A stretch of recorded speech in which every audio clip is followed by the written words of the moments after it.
ఇక ఢిల్లీ లిక్కర్ కేసులో ఇవాళ రెండు కీలక పరిణామాలు చోటు చేసుకోనున్నాయి. ఒకటి, నేటితో కవిత జ్యుడిషియల్ కస్టడీ ముగియనున్నది. రెండోది, ఈడీ ఛార్జ్షీట్ పై విచారణ.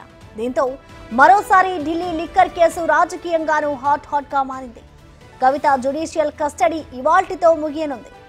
ఈడీ, సిబిఐ రెండు కేసుల్లోనూ రేపు విచారణ జరగనుంది.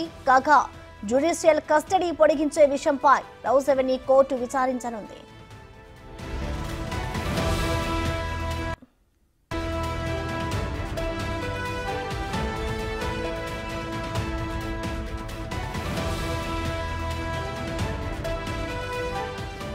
జ్యుడిషియల్ కస్టడీ ముగియడంతో కవితను కోర్టు ముందు ఈడీ, సిబిఐ హాజరుపరిచే అవకాశం ఉంది. ఆమెను వర్చువల్ గానా, భౌతికంగానా హాజరుపరచాలో అధికారులు ఇవాళ నిర్ణయం తీసుకోనున్నారు.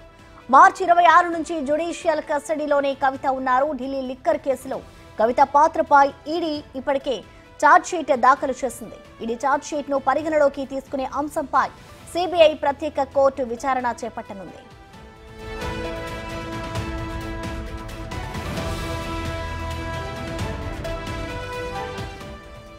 కాగా ఢిల్లీ లిక్కర్ కేసులో గతంలో జ్యుడిషియల్ కస్టడీ ముగిసినప్పటికీ ఇవాల్టి వరకు పొడిగిస్తూ కోర్టు నిర్ణయం తీసుకుంది. కవితకు మరో 14 రోజుల పాటు జ్యుడిషియల్ కస్టడీ పొడిగించాలని కోర్టును ఈడీ కోరింది. 8000 పేజీలతో సప్లిమెంటరీ ఛార్జ్షీట్ దాఖలు చేశామని ఈడీ తెలిపింది. దీంతో జ్యుడిషియల్ కస్టడీని పొడిగిస్తూ కోర్టు నిర్ణయం తీసుకుంది. ఈడీ దాఖలు చేసిన సప్లిమెంటరీ ఛార్జ్షీట్ పరిగణలోకి తీసుకునే అంశంపై కూడా ఇవాళ తేలనుంది.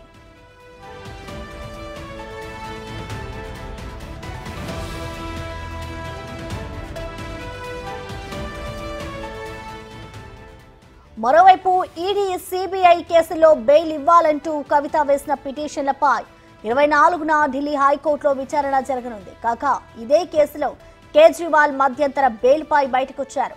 మరి కవితకు బెయిలా, మళ్లీ జైలా అన్నది ఉత్కంఠగా మారింది.